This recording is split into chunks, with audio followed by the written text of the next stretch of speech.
அன்பானவர்களே, நீடிய வாழ்வை குறித்து பார்த்து கொண்டிருக்கிறோம். நீடிய வாழ்வு முற்றிலும் 100க்கு 100 தேவனுடைய கரத்திலே இல்லை. அதற்குரிய நிபந்தனைகளை தேவன் வேதத்திலே கொடுத்திருக்கிறார். அதை கவனிக்கும் பொழுது நாம் நீடித்து வாழ முடியும்.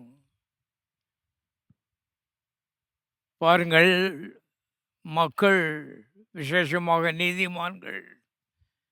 நீதிமான்கள் நீடித்து வாழ்வது,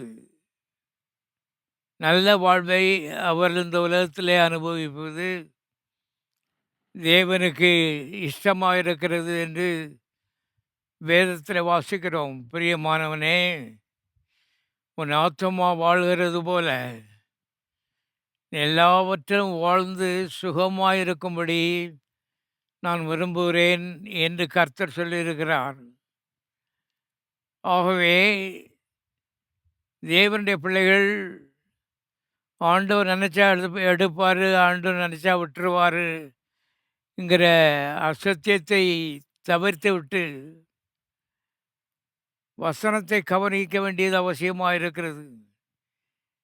நான் ஒரு நீதிமானாய் வாழப் போகிறேன், நீடித்த நாட்களாய் வாழ போகிறேன்.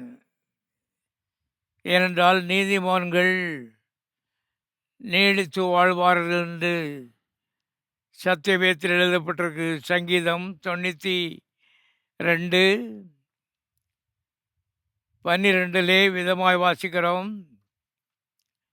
நீதிமான் பனையை போல் செழித்து லீபனோனில் கேதுருவை போல வளருவான். மறுபடியும் வாசிக்கிறேன். நீதிமான் பனையை போல் செழித்து லீபனோனில் கேதுருவை போல வளருவான். வசனம் அருமையாக இருக்கிறது. எல்லாரும் சேர்ந்து சத்தமாக சொல்லுவோம். நீதிமான் பனையை போல் செழித்து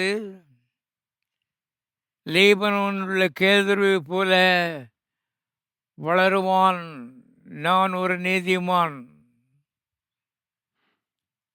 அருமையானவர்களே, தேவன் நாம் வாழ வேண்டும் என்று விரும்புவது மாத்திரமல்ல, எல்லாவற்றிலும் வாழ வேண்டும் என்பது அவருடைய விருப்பமாயிருக்கிறது. ஆகவே அடுத்த வசனத்திலே விதமாய் சொல்லுகிறார். சங்கீதம் 92:14 கர்த்தர் உத்தமர் என்றும் என் கண்மலையாய் அவரிடத்தில் அநீதி இல்லை என்றும் விளங்க பண்ணும்படி அவர்கள் முதிர் வயதிலும் கனி தந்து புஷ்டியும் பசுமையுமாய் இருப்பார்கள்.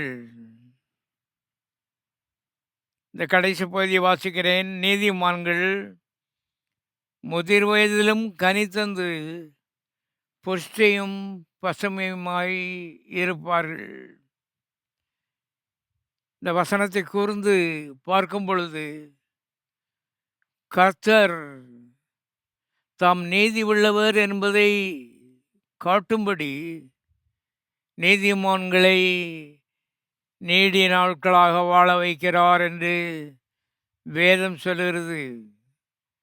நீதிமான் சீக்கிரம் செத்து போயிட்டான்னு சொன்னால் மக்கள் தேவன் அநீதிமான் சொல்லிடுவாங்க. அதுக்காக அவர் தன்னை காப்பாற்றி கொள்ளும்படி, தன்னுடைய பெயர் நாமத்தை காப்பாற்றி கொள்ளும்படி, மைமைப்படுத்தும்படி நீதிமான்களுக்கு நீடிய வாழ்வை வாக்கு பண்ணுகிறது இங்கே பார்க்கிறோம். நீதிமான்கள் என்றால் யார்? ஆண்டவராய் இயேசு கிறிஸ்துவை சொந்த இரட்சகராக ஏற்றுக்கொண்டவர்கள் எல்லாருமே நீதிமான்கள். எல்லாருமே நீடித்து வாழ்வது தேவனுடைய சித்தமாக இருக்கிறது.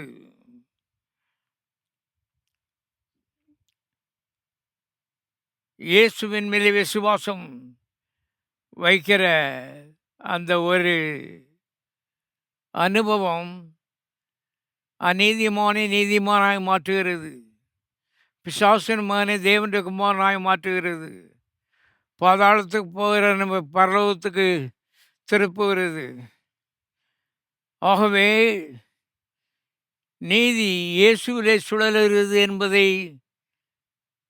மனதிலே கொள்ளுங்கள். நம்முடைய நற்கிரியில் அல்ல. நீங்கள் 100 பேருக்கு தானம் பண்ணியிருக்கலாம், சோறு போட்டிருக்கலாம், எல்லாம் நல்லது. ஆனால் இயேசுவின் மேல் விசுவாசம் வைக்கிறீர்களா? அவருடைய கல்வாரியின் மேலே விசுவாசம் வைக்கிறீர்களா என்பது அதுதான் கேள்வி. அந்த ஒன்றின் மூலமாகத்தான் மனிதன் நீதிமான் ஆக்கப்படுகிறான். இயேசுவின் மூலமாக மனிதன் நீதிமான் ஆக்கப்படுகிறான். ஆகவே இயேசுவை விசுவாசிக்க வேண்டும், அவரை உள்ளத்திலே ஏற்றுக்கொள்ள வேண்டும். இவ்வளவு செய்தால் போதும். மனிதன் எவ்வளவு அநீதிமானாயிருந்தாலும் சரி, தேவன் அவனை நீதிமான் என்று தீர்க்கிறார் என்று சத்தியவேதம் திட்டமாய் சொல்லுகிறது. ஆகவே இந்த காலை வேளையிலே இயேசுவை ஏற்றுக்கொள்ளாதவர்கள், நான் இந்த நற்கிரியை செய்தேன், இந்த நற்கிரியை செய்தேன், அந்த நல்ல செயலை செய்தேன், இந்த நல்ல செயலை செய்தேன் என்று பல காரியங்களை கணக்கு போட்டு கொண்டிருக்கலாம். ஒருவேளை நீங்கள் இயேசுவின் மேலே விசுவாசம் வைத்திருக்கிறீர்களா? அதுதான் கேள்வி, ஒரே கேள்வி. நல்ல காரியங்கள் நீங்கள் செய்திருக்கலாம், அல்லது செய்யாமலும் இருக்கலாம், அதை பற்றி பரவாயில்ல. ஆனால் கர்த்தர் மேலே விசுவாசம் வைப்பீர்களானால் நீங்கள் நீதிமான்கள் என்று பரலோகம் கணிக்கிறது. அருமையானவர்களே, இந்த வசனத்திலே விதமாக பார்க்கிறோம். ரோமர் 3:23. ரோமர் 3:23. எல்லாரும் பாவம் செய்து தேவ மகிமை அற்றவர்களாகி இலவசமாய் அவருடைய கிருபையினாலே கிறிஸ்து இயேசுவில் உள்ள மீட்பை கொண்டு நீதிமான்கள் ஆக்கப்படுகிறார்கள். எல்லாரும் பாவம் செய்து தேவ மகிமையற்றவர்களாகி இலவசமாய் அவருடைய கிருபையினாலே கிறிஸ்து இயேசுவில் உள்ள மீட்பை கொண்டு நீதிமான்கள் ஆக்கப்படுகிறார்கள். 2 பதத்தை நீங்கள் கவனிக்கும்படி நான் விரும்புகிறேன். இலவசமாய் நீதிமான்கள் ஆக்கப்படுகிறார்கள். இன்றைக்கு மக்கள் கோடி கோடியாக பணத்தை இறைச்சும் நீதியினுடைய ஒரு சாயல் கூட அவருடைய வாழ்க்கையில் காணப்படவில்லை. தேடி அலைகிறார்கள். நீதி என்றால் இயேசு என்று அர்த்தம். ஆகவே இயேசுவிடத்திலே வருவரையும் நீங்கள் எந்த மலையிலே ஏறினாலும், எந்த குளத்துக்குள்ளே இறங்கினாலும், எத்தனை புண்ணிய சரித்திரங்கள் போனாலும், எத்தனை நோன்புகள் இருந்தாலும், இந்த நீதி உங்களுக்கு கிட்டாது என்பதை தெரிந்து கொள்ளுங்கள். நம்முடைய சுய நீதி இல்லை. நாம் நல்லவர்களாக நடக்க தீர்மானிப்பது நல்லது. ஆனால் அது உங்களை நீதிமான் ஆக்காது. இயேசு உங்களை நீதிமான் ஆக்குகிறார். ஆகவே தான் அவர் சொன்னார், நானே வழியும் சத்தியமும் ஜீவனுமாய் இருக்கிறேன், என்னை அல்லாமல் ஒருவனும் தேவனிடத்தில் வரான். ஆகவே இந்த காலை வெள்ளை கிறிஸ்துவை ஏற்றுக்கொள்ளாதவர்கள் இருப்பீர்களானால் இயேசுவே இந்த உள்ளத்துக்குள் வாரும் என்று அவருக்கு ஒரு அழைப்பு கொடுப்போம். இலவசமாய் நீதிமான்களாக்கப்பட்டார்கள். நீதிக்கு நாம் காசு கொடுக்க வேண்டிய அவசியம் இல்லை. நாம் கொடுத்து அவருக்கு நிறைய போகிறதில்லை. எதையும் எதிர்பார்த்து நம்முடைய தேவன் இதை செய்யவில்லை. எல்லாவற்றையும் அன்பினாலே, அகாப்பே அன்பினாலே செய்திருக்கிறார் என்பதை இந்த காலை வேளையில் நான் உங்களுக்கு ஞாபகப்படுத்துகிறேன். ஆகவே நீதி இலவசமாய் கொடுக்கப்படுகிறது. ஃப்ரீ. இயேசு மேலே விசுவாசம் வச்சா போதும், இலவசமாய் அது கொடுக்கப்படுகிறது. அருமையானவர்களே, இலவசமாய் நீதிமானாக ஆக்கப்படுகிறோம். எத்தனை பேர் நீதிமான்களாக்கப்படுகிறோம் என்றும் இங்கே எழுதப்பட்டிருக்கிறது. எல்லாரும் நீதிமானாக்கப்படுகிறோம் என்றால் உலகத்திலே பிறந்த எல்லாரும் பாவிகள் என்று வேதம் சொல்லுகிறது. நீ பாவம் செய்ததுனால நீ பாவி கிடையாது. நீ ஆதாமுக்கு பிறந்ததுனால நீ பாவி. அவனுடைய வித்திலிருந்து உருவாக்கப்பட்டபடினாலே நீ பாவி என்று பரலோகம் சொல்லுகிறது. ஒன்று பரலோகத்துக்கு போகிறோம் அல்லது பாதாளத்துக்கு இறங்க போகிறோம். ரெண்டில் ஒன்று தான் மனிதனுக்கு நியமிக்கப்பட்டிருக்கிறது. நீ எந்த மதத்தை சேர்ந்தாலும் சரி, எந்த ஜாதியை சேர்ந்திருந்தாலும் சரி, இதுதான் தீர்ப்பு, சத்தியம் என்பதை தெரிந்து கொள்ளுங்கள். ஆகவே எல்லாரும் நீதிமான்கள் ஆக்கப்படுகிறார்கள் அவருடைய கிருபையினாலே. நாம் ஏதோ செய்ததுனால இல்லை, நம்ம ஜெபம் இல்லை, நம்ம உபவாசம் இல்லை, நம்முடைய கண்வழிப்பு இல்லை, நம்முடைய நற்கிரியைகள் கிடையாது, நம்முடைய தர்மம் கிடையாது, எதுவும் கிடையாது. அவருடைய கிருபையினாலே. கிருபை என்பது தகுதியற்றவனுக்கு காண்பிக்கப்படுகிற தயவு. தேவனுடைய கண்ணிலே ஒரு இரக்கம், கருணை, காருண்யம் அது கிடைக்கின்ற ஒரு நிலைக்குத்தான் நீதி என்று பெயர். பாருங்கள், ஆகவே யாரும் ஏதோ ஒரு ஒன்று செய்ததுனால நான் நீதிமானத்தின்னு பெருமை பாராட்ட முடியாது. கவனிங்கள், இது மனிதனுக்கு இலவசமாய் கொடுக்கப்படுகிறது. ஆனால் தேவனுக்கு இது பெரிய கிரயமாய் முடிந்தது என்பதை நீங்கள் கற்றுக்கொள்ள வேண்டியது அவசியமாக இருக்கிறது. தேவன் பெரிய கிரயத்தை செலுத்தி மிகுந்த அன்பினாலே கிரயத்தை போராதபடி மனுஷனை அவர் உயிரை போல நேசிக்கிறபடினாலே அவர் சொல்ல முடியாத கிரயங்களை செலுத்தி இந்த நீதியை சம்பாதித்திருக்கிறார் என்று சத்திய வேதம் சொல்லுகிறது. ஏன் என்று கேட்கிறீர்களா? அருமையானவர்களே, நீதிமானாக்கப்படுவதற்கு ரத்தம் சிந்தப்பட வேண்டும். ரத்தம் புருஷனுடைய வித்திலே இருந்து வருகிறது என்பது நிரூபிக்கப்பட்ட விஞ்ஞான உண்மை.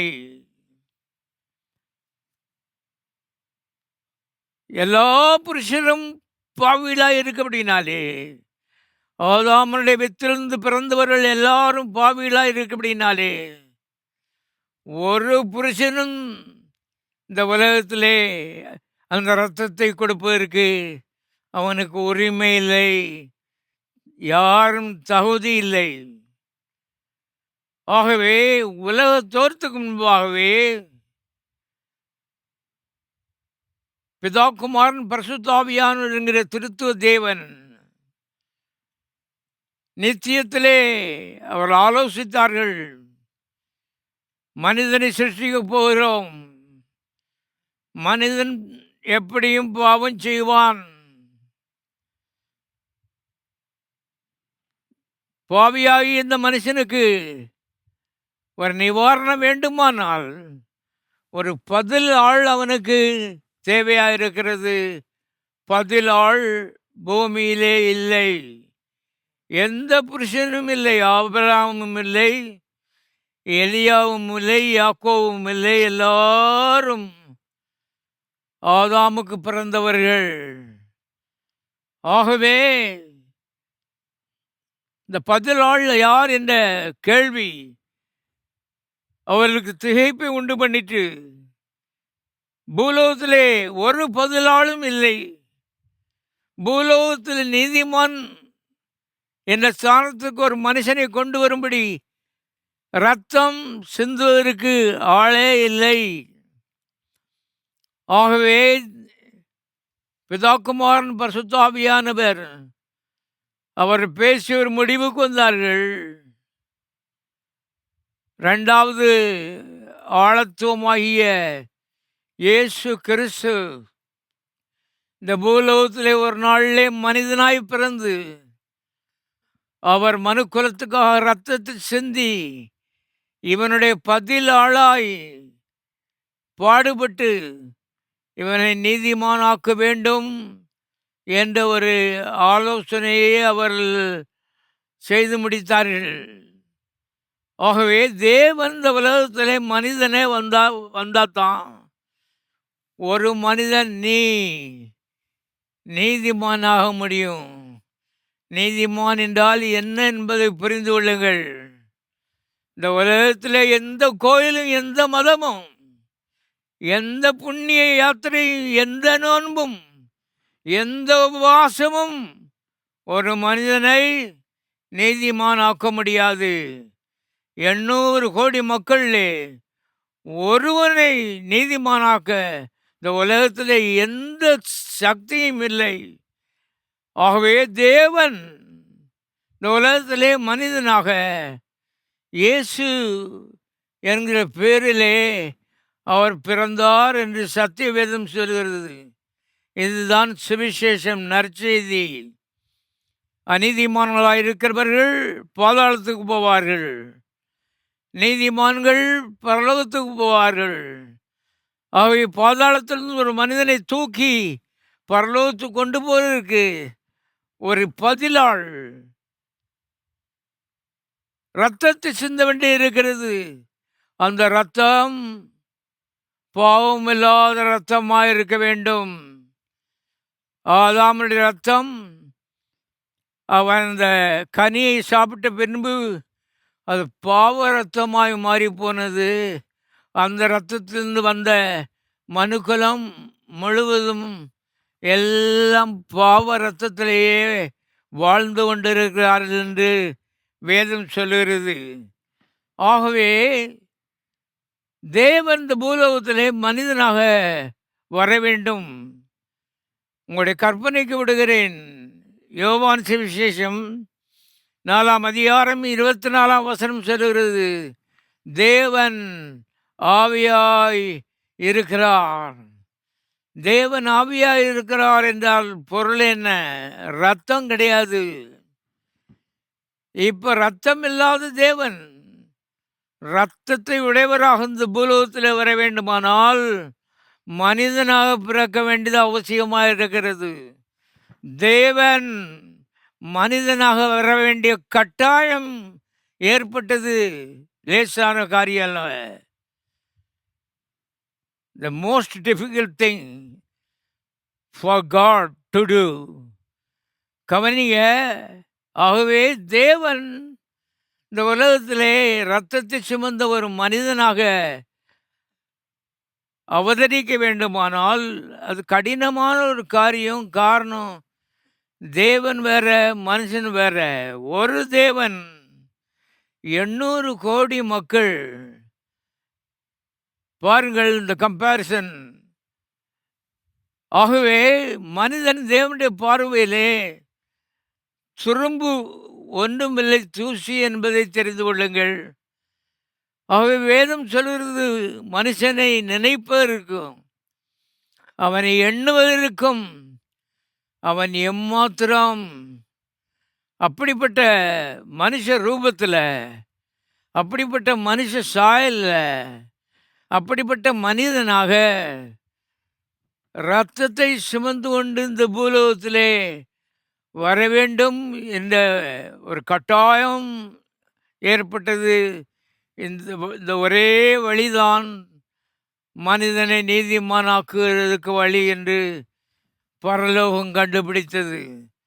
ஆகவே 2வது ஆழத்துவமாகிய இயேசு கிறிஸ்து தேவன் தேவனுக்கு சமமாயிருக்கிறவர், வானத்தையும் பூமியும் படைத்தவர், எல்லாம் அவருக்குள் உண்டாயிற்று என்று எழுதப்பட்டிருக்கிறது.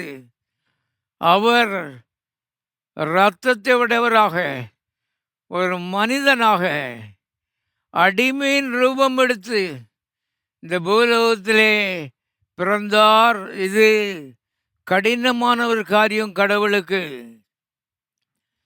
மிகுந்த அன்பினாலே மனிதர்கள் நீதிமான்களாக வாழும்படி படைக்கப்பட்டவர்கள்.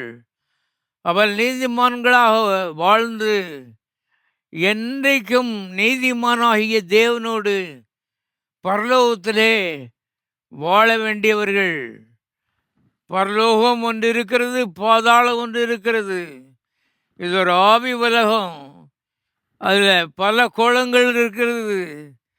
ஒரு கோலம் இந்த பூமி. இதில் 800 கோடி மக்கள் வாழுகிறார்கள். ஆகவே ஒரு பெரிய உலகத்தில் வாழ்ந்து கொண்டிருக்கிறோம் என்பதை தெரிந்து கொள்ளுங்கள். இந்த பெரிய உலகத்திலே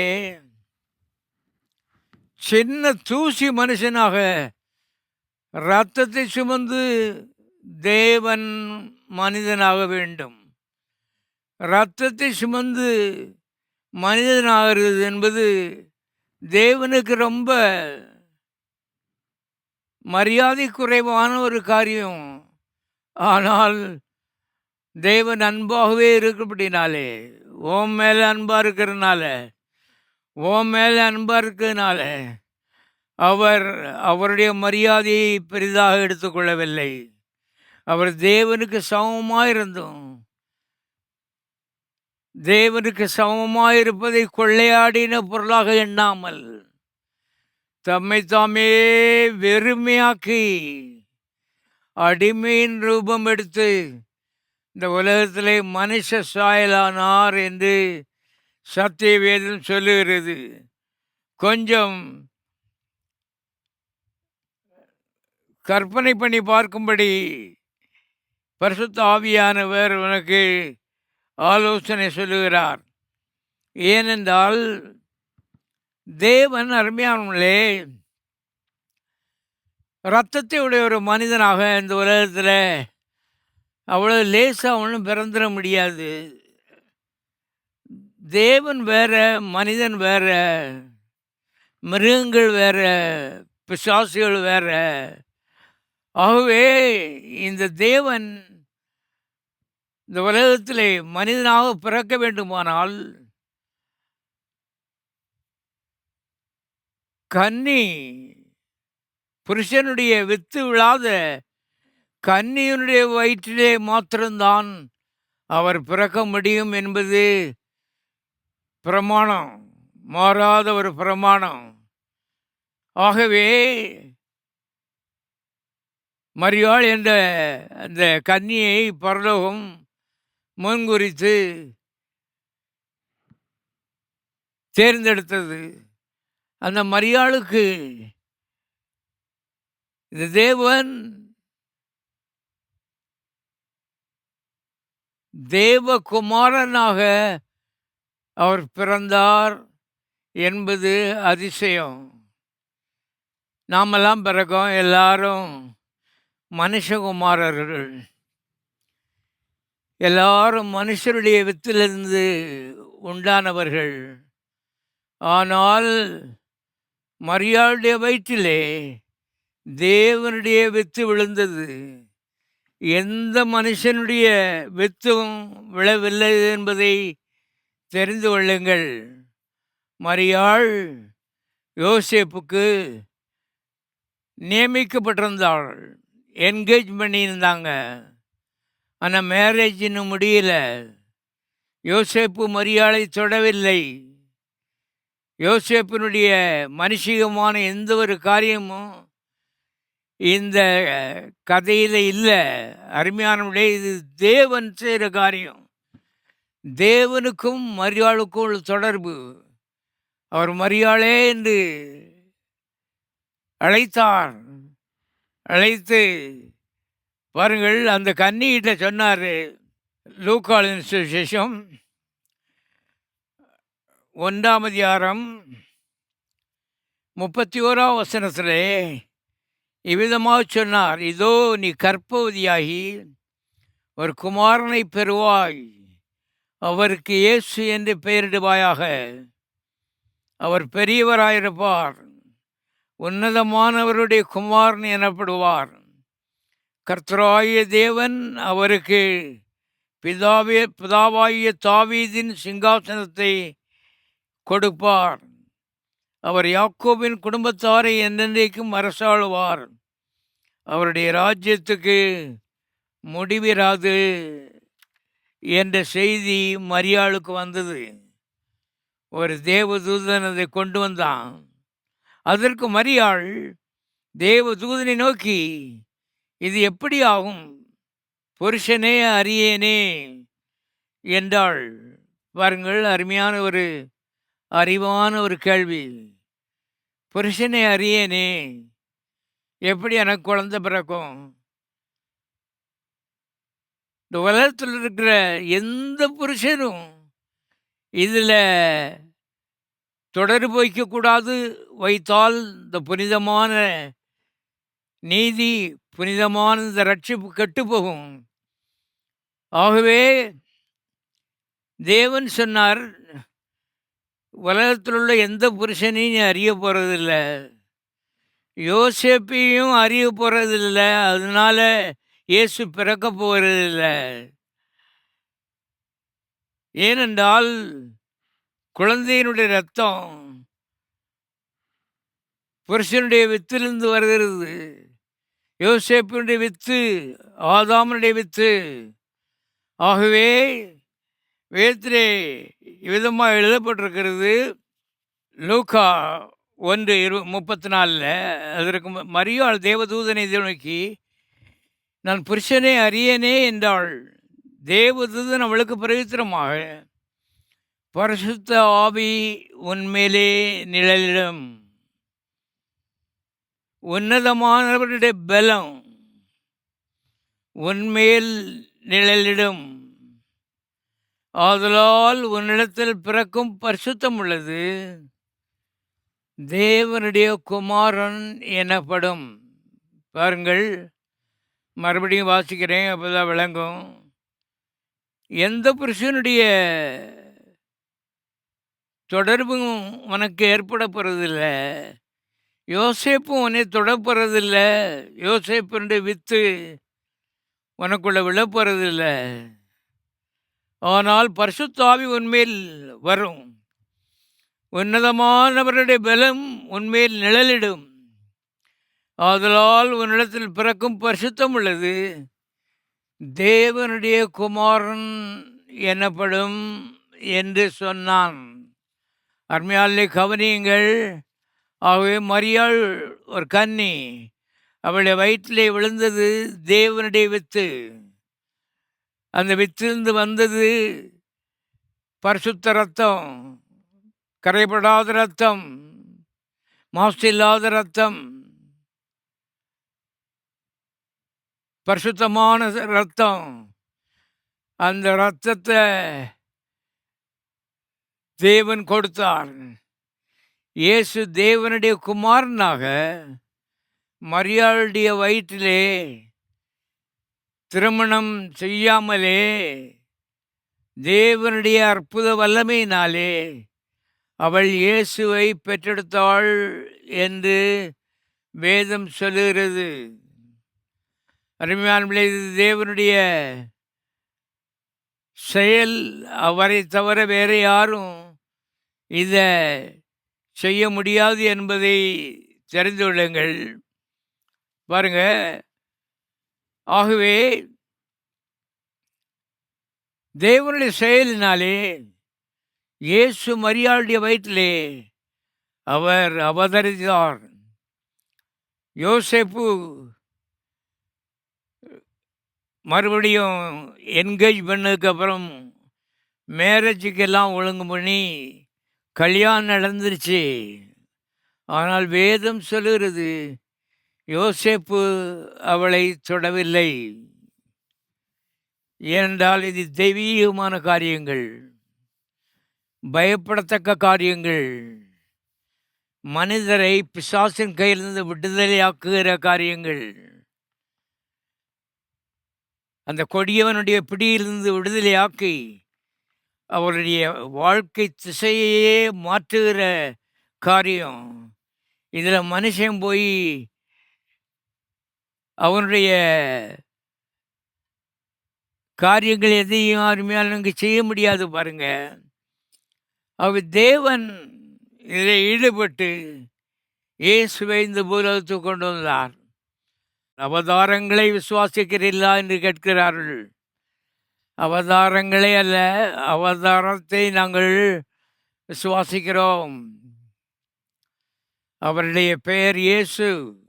தேவன் மனிதனாக இந்த உலகத்திலே பிறந்தார். பதிலாளாக, மனிதனுக்கு பதிலாளாக அவனை நீதிமானாக்கும்படி, அவனை பரிசுத்தமானாக்கும்படி, அவனை பரலோகத்துக்கு எடுத்து செல்லும்படி, அவனை மன்னித்து மறந்து அவனுக்கு இந்த உலகத்திலே நல்ல வாழ்வை கொடுப்பது மாத்திரமல்ல, சொர்க்கத்திலே நித்திய ஜீவனை கொடுப்பதற்காக தேவன் திட்டமிட்டு இதெல்லாம் அவராகவே நின்று செய்த காரியம். ரட்சிப்பு என்பது விளையாட்டான ஒரு காரியம் கிடையாது, விலையேற பெற்ற ஒரு காரியம். மனிதன் ஒரு முறை பெற்றுக்கொள்கிறான், அதற்கப்புறம் சொர்க்கத்தில் அல்லது பாதாளத்தில் வாழுகிறான், அவ்வளோதான் முடிவு. ஆகவே அருமையாலுமே சீரியஸான ஒரு விஷயம். ஏற்கனவே நான் உங்களுக்கு சொன்னேன், குழந்தையினுடைய ரத்தம் புருஷனுடைய வித்திலிருந்து வருகிறது என்று விஞ்ஞானம் சொல்கிறது. ஆகவே இயேசுனுடைய சரீரத்திலே ஓடின ரத்தம் அது தேவனுடைய ரத்தம் என்பதை மனதிலே கொள்ளுவீர்களானால் கொஞ்சம் ஒரு ஆவிக்குரிய பயம், கொஞ்சம் கொஞ்சம் கொஞ்சம் அறிவு, ஞான அறிவு நமக்கு வரும். பாருங்க, எல்லா உலகத்தில் இருக்க 800 கோடி மக்களும் ஆதாமின் ரத்தத்தை சுமந்து திரிந்தார்கள்.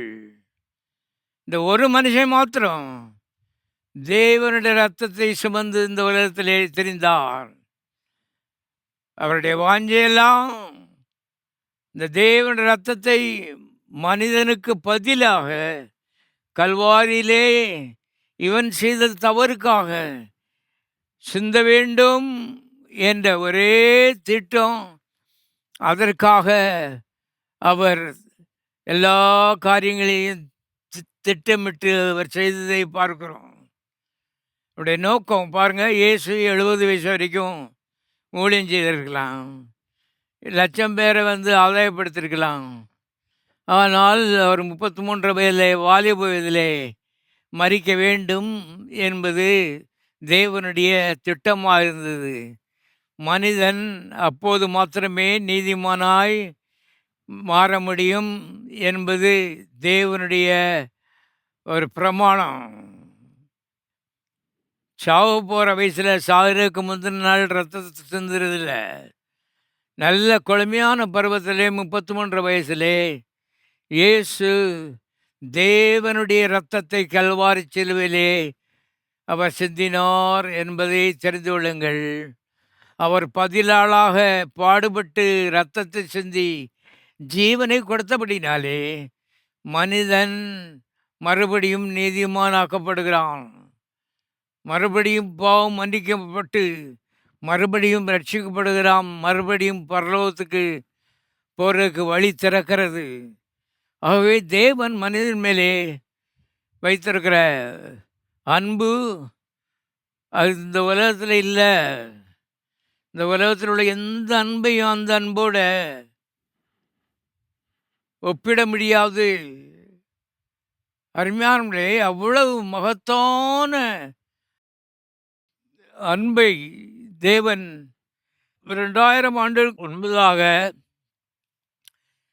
கல்வாரி சிலுவையிலே அவர் காண்பித்தார். அதை நாம் அறிந்து கொள்ளும் பொழுது, அருமையானவர்களே, நீதி நம்முடைய பங்காகிறது. நீடிய ஆயுள், நல்ல வாழ்வு, அதுவும் நம்முடைய பங்காகிறது. பாவம் மன்னிக்கப்பட்ட வாழ்வு, பரிசுத்தமான வாழ்வு, வியாதி இல்லாத வாழ்வு, தரித்திரம் இல்லாத வாழ்வு, தோல்வி அவமானம் என்பது இல்லாத ஒரு வாழ்வை இந்த உலகத்திலேயே தேவன் நமக்கு தர விரும்புகிறார் என்பதை அருமையானவர்களே அறிந்து கொண்டு நம்முடைய வாழ்க்கையை அதற்கேற்றாற்போல் செட் பண்ண வேண்டியது மிக அவசியமாக இருக்கிறது. பாருங்கள், இயேசு தேவ ரத்தத்தினாலே பிறந்தபடினாலே தைரியமாக இந்த உலகத்தில் நடந்தார். ஏன்? ஒருத்தரும் அவரை கொல்ல முடியாது. உங்களுக்கு இந்த உண்மை தெரியுமா? ஆச்சரியமான உண்மைகள், அபூர்வமான உண்மைகள் எந்த மதத்திலையும் எந்த புஸ்தகத்திலையும் வாசிக்க முடியாது. கவனிங்க. ஆகவே அவரை யாரும் கொல்ல முடியாது. ஏனென்றால் அவருக்கு பாவம் செய்ய தெரியாது. தேவனுடைய வித்திலிருந்து பிறந்த அந்த பாவ சுபாவம் மனுஷனுக்குள்ளே அருமையான குழந்தைகளாக இருக்கும்போதே அது ஆரம்பிச்சிருது. அதுக்கப்புறம் போக போக அது வளர ஆரம்பிக்கிறது. இயேசுவின் பிறப்பில் நீங்கள் பார்க்கும் பொழுது ரத்தம் தேவ ரத்தமாக இருந்தபடினாலே அவருக்கு பாவம் செய்ய தெரியாது என்பதை தெரிந்து கொள்ளுங்கள். பாவம் செய்ய முடியாது என்பது வேற, ஆனால் பாவம் செய்ய தெரியாது. ஆகவே ஆபிரகாமை குறித்து மேன்மை பாராட்டி கொண்டிருந்த ஒரு சில மனுஷர்கிட்ட அவர் ஒரு கேள்வி கேட்கார். யோவான் சுவிசேஷம் 8ஆம் அதிகாரம் 46வது வசனத்தில், யோவான் 8:46, என்னிடத்தில் பாவம் உண்டென்று உங்களில் யார் என்னை குற்றப்படுத்தக்கூடும்? ஒரு விரல் நீட்ட முடியல. இல்லாத ஆபிரகாம் அது இதுன்னு பேசுகிறான், ஓய்வு நாள்னு பேசுகிறான், ஆசரிப்பு கூடாரத்தை பற்றி பேசுகிறான், எதையோ மதத்தை பற்றி பேசுகிறாங்க. டைரக்டாக இயேசுக்கிட்ட நீர் இந்த பாவத்தில் இருந்த நான் பார்த்தேன்னு சொல்கிறதுக்கு ஒரு மனிதனும் கிடையாது. காரணம், அவர் பாவம் செய்யாதவர். ஏனென்றால் வேறு எப்படியோ அப்படித்தான் பழம்னு சொல்லுவாங்க. அதே மாதிரி அப்படியே உள்ளத்துக்குள்ளே அருமையானவர்களே பாவ சுபாவம் இல்லாதபடினாலே வெளியே பாவ செயல் இல்லை என்பதை புரிந்து கொள்ளுங்கள். ஆகவே யோவான் 8ஆம் அதிகாரம் 23ஆம் வசனத்தில் ரொம்ப பக்திமான்களாக இருந்த பரிசேயன்கிட்ட பேசுகிறாரு. நீங்கள் தாழ்வில் இருந்து உண்டானவர்கள், நான் உயர்வில் இருந்து உண்டானவன். நீங்கள் இந்த உலகத்திலிருந்து உண்டானவர்கள், நான் இந்த உலகத்திலிருந்து உண்டானவன் அல்ல. அநேருக்கு அர்த்தம் தெரியாது. பாருங்க, நீங்கள் தாழ்விலிருந்து உண்டானவர்கள், விழுந்து போன அந்த ஆதாமுடைய வித்திலிருந்து வந்தவர்கள். நான் உயர்விலிருந்து உண்டானவன்.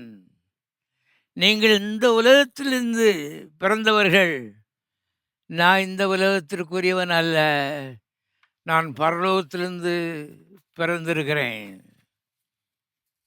பிறந்திருக்கிறது பெத்லகேமில் பிறந்திருக்கிறேன். ஆனால் தேவனாலே பிறந்திருக்கிறேன். நான் என்னுடைய கேட்டகரி வேற. நான் தேவ ரகத்தை சேர்ந்தவன், நீ மனுஷ ரகத்தை சேர்ந்தவன் சொல்லி அவன்கிட்ட சொல்கிறாரு. அருமையானுடைய கவனியங்கள், இந்த பரிசுத்தமான தேவ ரத்தம் கல்வாரி சிலுவையிலே கடைசி சொட்டு வரை சிந்தப்பட்டு தீர்ந்தபோது மனுஷன் நீதிமானாக்கப்படுகிறான். இது வந்து ரூ. 10 ரூ. 20 யாருக்கா தர்மம் பண்ணிட்டா நடக்கிற காரியம் இல்லை. ஒரு பழைய சட்டையை கொடுத்துட்டா நீதிமான் ஆயிட முடியாது. அருமையானவர்களே கவனிங்க, தேவனுடைய குற்றமில்லாத ரத்தம் கல்வாரி சிலுவையிலே கடைசி சொட்டு சிந்தப்பட்ட போது அநீதிமானாகிய மனுஷன் தேவனாலே நீதிமான் என்று தீர்க்கப்படுகிறான். வேற ஒன்றும் செய்ய வேண்டியதில்லை, வேற நற்கிரியைகள் தான் செய்ய வேண்டியதில்லை. கோவிலில் சில மக்கள் பாருங்க வாரம் விளக்கு மாற்ற எடுத்து கோயிலுக்கு போய் பெருக்கிறாங்க. எங்கள் ஊர்லெல்லாம் பெருக்கின தூசியை தண்ணிக்குள்ளே போட்டு டம்ளரில் குடிப்பாங்க. நீதிமானாருக்கு ட்ரை பண்ணுறாங்க பாருங்கள். எந்த வழியிலையும் நீதிமானாக முடியாது. இது ரத்தமாக இருக்கும், தண்ணி மார்க்கம் இல்லை. தண்ணியில் தூசியை கலைக்கு குடிக்கிறதுக்கு பாருங்க, ரத்தம் மார்க்கம், அதுவும் தேவ ரத்த மார்க்கம். கரெக்டாக சொல்ல போனால் தேவன் கல்வாரி சிலுவையிலே கடைசி சொட்டு ரத்தத்தை சிந்தி தீர்த்த மாத்திரத்திலே பதில் ஆள் தண்டனையை ஏற்றுக்கொண்டார், மரித்தார். ஆகவே இவனுடைய பாவத்தையும் குற்றத்தையும் அவர் ஏற்றுக்கொண்டு சிலுவையிலே மரித்திருக்கிறபடினாலே, தேவ ரத்தம் சிந்தப்பட்டிருக்கிறபடினாலே கிரயம் கொடுத்தாயிற்று. மனிதன் நீதிமானான் மாறுகிறான். தேவன் அருமையான அவனை மாற்றுகிறார். அருமையான தேவனுடைய பிள்ளைகளே, ஆகவே நாம் எல்லோரும் நீதிமான்கள் என்று நான் நம்புகிறேன். இல்லாதவர்கள் இயேசுவே என்ற உள்ளத்திலே வாரும் என்று அவருக்கு அழைப்பு கொடுக்க வேண்டும். பாருங்கள், யோவான் ஸ்நானகனை பற்றி எழுதப்பட்டிருக்கிறது. யோவான் 1:29. மறுநாளிலே யோவான் இயேசுவை தன்னிடத்தில் வர கண்டு, இதோ உலகத்தின் பாவத்தை சுமந்து தீர்க்கிற தேவ ஆட்டுக்குட்டி, இதோ உலகத்தின் பாவத்தை சுமந்து தீர்க்கிற தேவ ஆட்டுக்குட்டி. இங்கே ஒரு சில 1000 மக்கள் உட்கார்ந்து இருக்கிறீர்கள். நம்முடைய பாவம் மன்னிக்கப்பட்டிருக்கிறது. ஆனால் கர்த்தரை திட்டம் என்னன்னு சொன்னால், உலகத்திற்கு எல்லா மனிதர்களுடைய பாவங்களும் அவருடைய இரத்தத்தினாலே கழுவப்பட வேண்டும். அவர்கள் நீதிமான்களாக்கப்பட வேண்டும். அவருடைய ஆசை பரந்த ஆசை என்பதை நீங்கள் தெரிந்து கொள்ளுங்கள். ஒன்றை நான் சொல்லுகிறேன் பாருங்கள். கல்வாரி சிலுவையிலே சிந்தப்பட்ட அந்த ரத்தம் நம்மை மாத்திரம் கழுவவில்லை, நம்மை கழுவி இருக்கிறது. ஏன் நாம் ஒரு நாளிலே கர்த்தரிடத்திலே வந்து கேட்டோம், என்னை நீதிமானாக்கும் ரத்தத்தால் கழுவுன்னு சொல்லி. பாருங்க, இயேசுவின் ரத்தம் அருமையான சகல பாவங்களை நீக்கி நம்மை சுத்திகரிக்கும். இயேசுவின் ரத்தம் ஒரு பிசாசின் மகனை தேவ குமாரனாக மாற்றுகிறது. அவனுடைய வாழ்க்கை பாதையை திசையை திருப்புகிறது. இப்போ கவனிங்க, உலகத்திற்கு எல்லா மக்களுமே இயேசுவின் ரத்தம் சிந்தப்பட்ட போது அவர்கள் நீதிமான்களாக்கப்பட்டு விட்டார்கள். அது அநேருக்கு தெரியாது.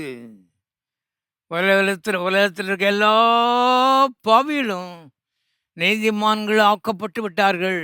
இயேசுவின் ரத்தம் எல்லா பாவத்தை காட்டும் பெரியது. ஒருவேளை நீங்கள் கேட்கலாம், நீதிமான் சொன்னால் அப்போ ஏன் கள்ளுக்கடையில் உட்காந்துருக்கான்? ஏனென்றால் நான் நீதிமான்கிற அறிவு அவனுக்கு இல்லை. ரெண்டாவது, அவன் ஓடி வர வேண்டும் கல்வாரிக்கு. விருப்பமுள்ளவன் இலவசமாய் வாங்கி குடிக்க கடவன் என்று இந்த புஸ்தகத்தினுடைய கடைசி பக்கம் சொல்லுகிறது. ஓடி வா, ஓடி வா. கடவுள் பரலோகத்தை விட்டு தியாகம் பண்ணி இறங்கி அங்கிருந்து கீழே மனிதனாக பிறந்தார். இப்போ மனுஷன் உட்காந்துட்டு மடியில் விழுன்னு சொல்லி பார்த்துட்டு இருந்தான்னா விழாது. நீதியும் விழாது, ரட்சிப்பும் விழாது, ஒன்றும் விழாது, ஒரு ஆசீர்வாதங்களும் விழாது. பாவியாகவே வாழ்ந்து இன்னும் பாவியாகி அவன் பாதாளத்துக்கு கீழே இறங்க போகிறான். அதுதான் அவனுடைய ஃபேட்டு, அதுதான் அவனுடைய தலைவிதி. அருமையானவர்களே, தலைவிதி என்று மக்கள் சொல்லுவார்கள். ஆனால் இந்த ராத்திரி காலை வேளையிலே நான் தலைவிதியை பற்றி பேசிக்கொண்டிருக்கிறேன். தலைவிதியை மாற்றுகிறவர் இயேசு. அதற்காக அவர் தலையை கொடுத்தாரு முள்முடி சூட்டப்படுவதற்கு. கைகால்களில் அறையப்பட்டன, முழு சரீரமும் காயப்பட்டது. அந்த தேவ இரத்தத்தினாலே மனிதன் நீதிமானாக்கப்படுகிறான். அந்த நீதிமான் பனை போல் செழித்து லீபனோன் கேதுரு போல வளருவான் என்று வேதம் சொல்லுகிறது. ஆகவே தேவன் பூலோகத்திலே இருக்கும் பொழுது அவரை யாரும் கொல்ல முடியவில்லை. இன்னொரு சம்பவம் வாசிக்கிறேன். யோவான் சுவிசேஷம் 18ஆம் அதிகாரம் 3ஆம் வசனம். யோவான் 18:3. யூதாஸ் போர்ச்சேவரின் கூட்டத்தையும் பிரதான ஆசாரியர் பரிசேயர் என்பவர்களால் அனுப்பப்பட்ட ஊழியக்காரரையும் கூட்டிக் கொண்டு பந்தங்களையும் தீவட்டிகளையும் ஆயத்தப்படுத்தி கொண்டு ஆயுதங்களோடும் கூட அவ்விடத்திற்கு வந்தான். இயேசு தமக்கு நேரிட போத எல்லாவற்றையும் அறிந்து எதிர்கொண்டு போய், கவனிங்கள், பயந்து பின்வாசல் வழியாக ஓட்டியாரன் போல எதிர்கொண்டு போய், என்ன நடக்க போகுதுன்னு அவருக்கு தெரியுது, எதிர்கொண்டு போகிறாரு. எதிர்கொண்டு போய் அவளை நோக்கி, யாரை தேடுகிறீர்கள் என்றார். அவருக்கு அவர்கள் பிரதித்திரமாக, நசரேயனாகிய இயேசுவை தேடுகிறோம் என்றார்கள். அதற்கு இயேசு, நான் தான் என்றார். அவரை காட்டி கொடுத்த யூதாசும் அவர்களுடனே கூட நின்றான். நான் தான் என்று அவரிடத்தில் சொன்ன உடனே அவர் பின்னிட்டு தரையிலே விழுந்தார்கள். ஈட்டியும் கேடகத்தையும் வச்சு பிடிக்க முடியாது இயேசுவை. பாவம் இல்லாமல் இருக்கிற இயேசு நம்முடைய பாவத்தை தன்மேலே ஏற்றுக்கொள்ளும் வரைக்கும் ஒருவனும் அவரை தொட முடியல. அருமையானவர்களே, பாருங்க, பின்னிட்டு தரையிலே விழுந்தார் நிலப்பட்டிருக்கிறது. இயேசு இன்னொரு காரியத்தை நான் இதோட சொல்ல போகிறேன். கவனிங்க, நம்முடைய பாவத்தையும் அக்கிரமத்தையும் அவர் தன்மேலே ஏற்றுக்கொண்டபடினாலே சாவாமை விழுந்த சரீரம் சாவுக்கு ஏதுவான சரீரமாய் மாறிட்டு, மரண சரீரமாய் மாறிட்டு. மரணம், அடி,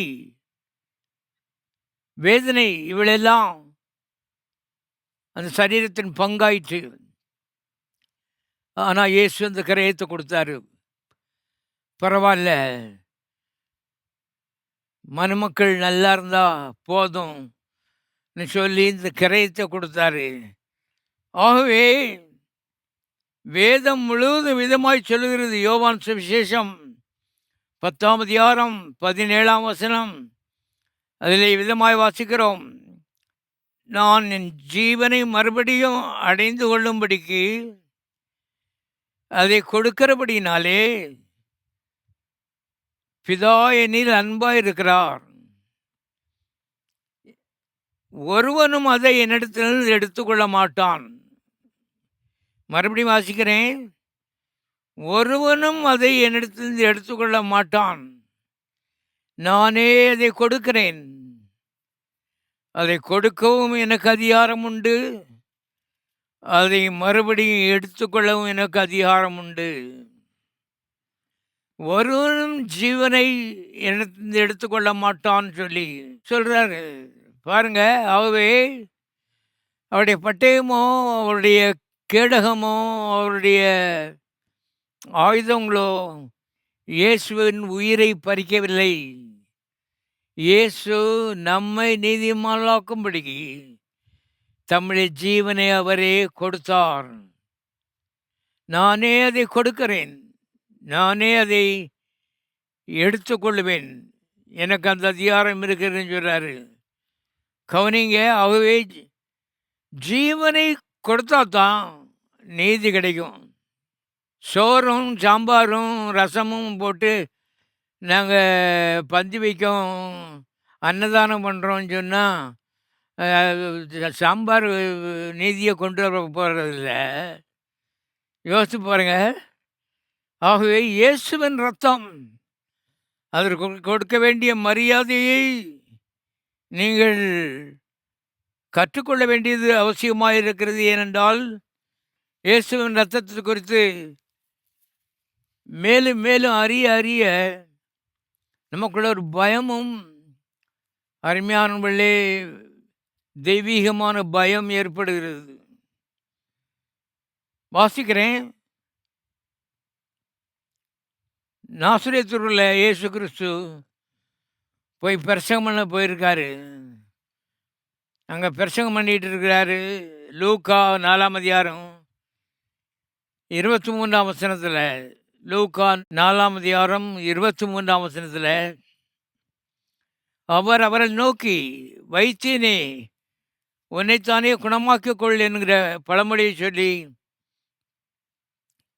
நாங்கள் கேள்விப்பட்டிருக்கிறபடி கப்பர்நகூமில் உன்னால் செய்யப்பட்ட கிரியை எவைகளோ அவைகளை உன் ஊராகிய இவ்விடத்திலும் செய் என்று நீங்கள் என்னுடனே சொல்லுவீர்கள் என்பது நிச்சயம்.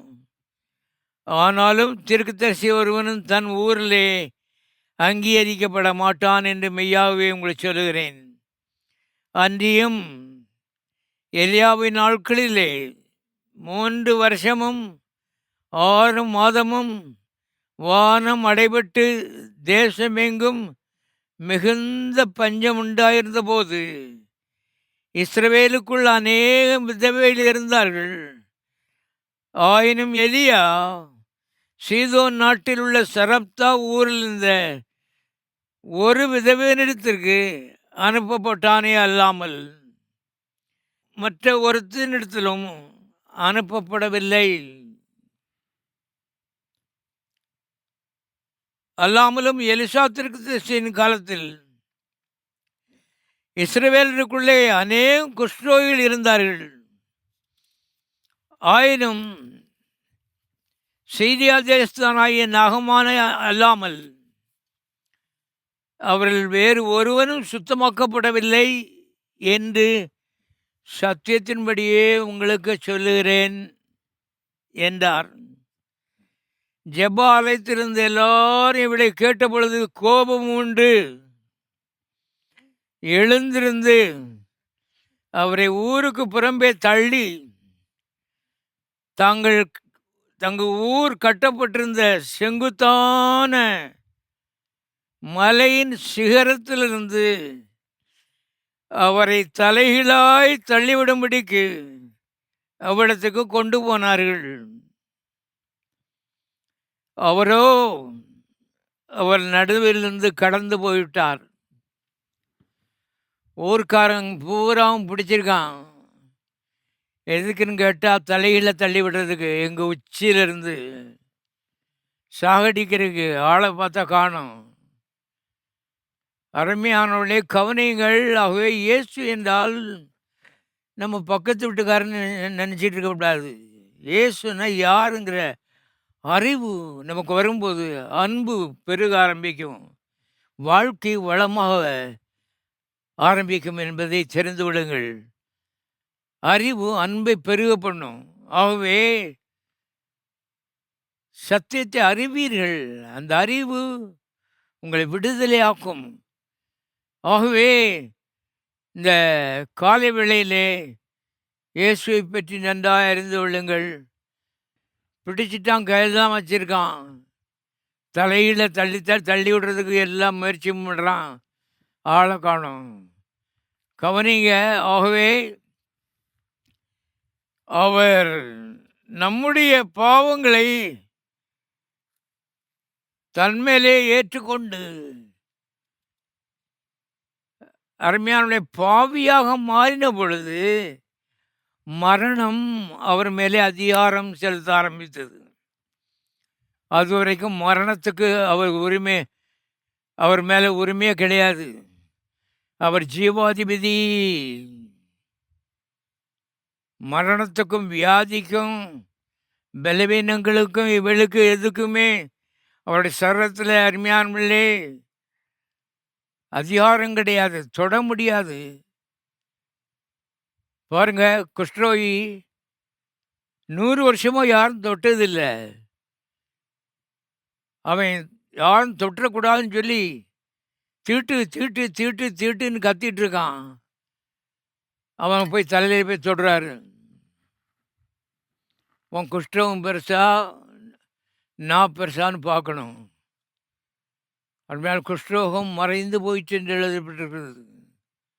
மறைந்து போயிட்டு கர்த்தர் சொன்னார், உன்னை ஆசாரிட்ட கொண்டு காமி, சோமாயிட்ட. அருமையானவர்களே கவனிங்கள். ஆகவே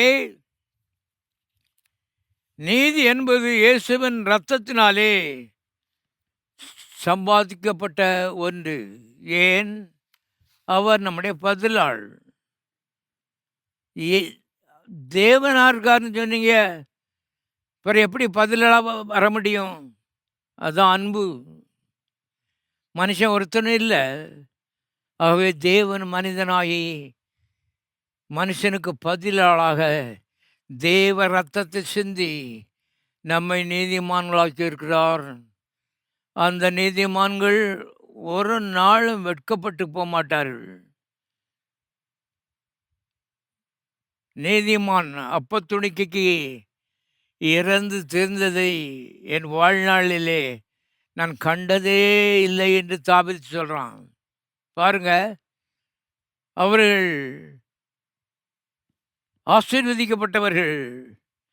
பனை போல் செழித்து லீபனோன் கேதுருவை போல வளருவார்கள். நீங்கள் எல்லாரும் அவ்விதமாக இருக்க வேண்டும் என்பது தேவ சித்தம். இன்னொரு பகுதி வாசித்து காண்பிக்கிறேன். என் வார்த்தையை கேட்டு அதை கை கொண்டால் அவன் என்றைக்கும் மரணத்தை காண்பதில்லை என்று மெய்யாகவே நான் உங்களை சொல்கிறேன். அப்பொழுது யூதர்கள் அவரை நோக்கி, நீ பிசாசு பிடித்தவன் என்று இப்பொழுது அறிந்திருக்கிறோம்.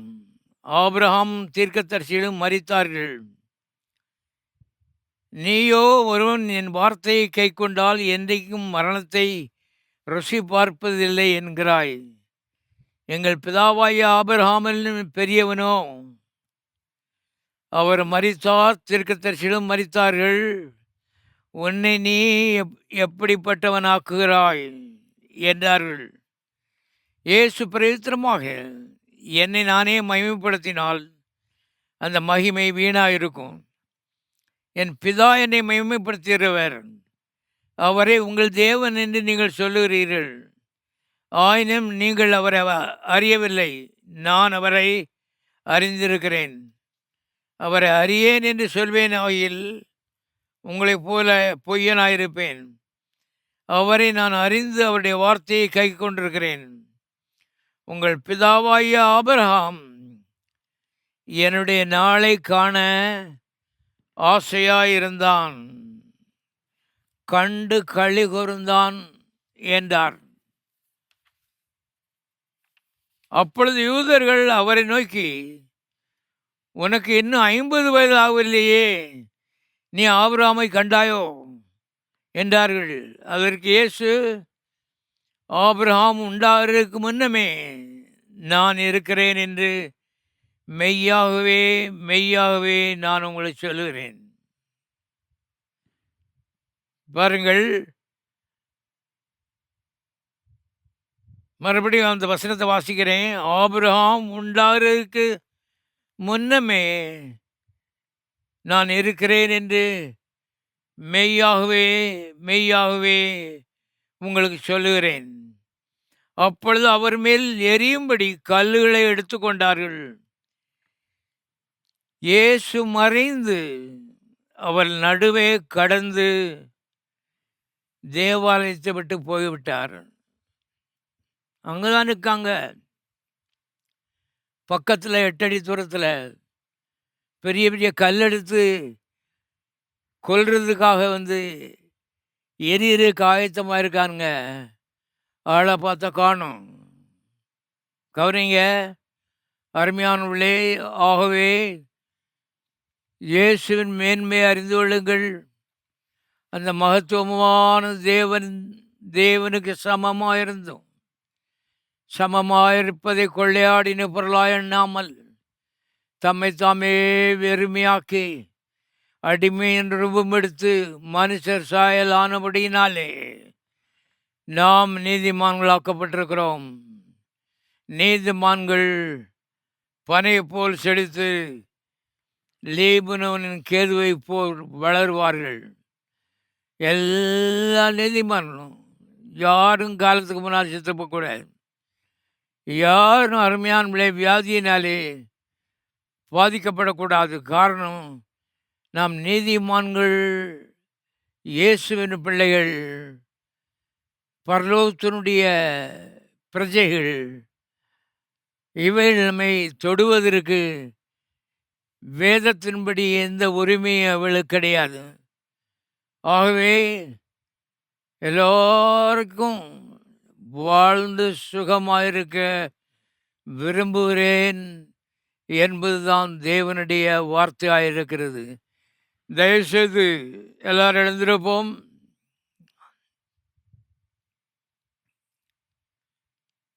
எல்லாரும் வலது கரத்தை உயர்த்தி கர்த்தரை ஸ்தோத்திரிப்போம்.